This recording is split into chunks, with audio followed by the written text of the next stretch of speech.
কোটি টাকার কাবিন ছবির জন্য যখন হিরোইন খোঁজা হচ্ছিল তখন আসলে সামহাও হিরোইন, নতুন একটা হিরোইন খোঁজা হচ্ছিল তখন। মানে খুঁজতে খুঁজতে এমন একটা সময় হলো যে নায়িকাও ঠিক ওইরকম পাওয়া যাচ্ছে না, আর শিডিউলও চলে এসছে আর কয়েকদিন পর, আর নতুন একটা হিরোইন দরকার। তো এর আগের ঈদে ওর একটা ছবি রিলিজ হলো, তো ওখানে ওর গেস্ট অ্যাপিয়ারেন্স ছিল।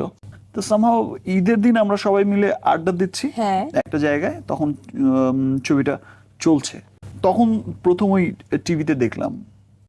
তখন আমি প্রথম হচ্ছে, মানিক ভাই ছিল ডিরেক্টর, ওনাকে বললাম যে এমন একটা মেয়ে নাকি আছে, তো মেয়েটা তো ঢাকায় থাকে না, বগুড়ায় থাকিস, আর মেয়েটাকে দেখলাম টিভিতে, ভালোই লাগলো, তো দেখতে পারেন।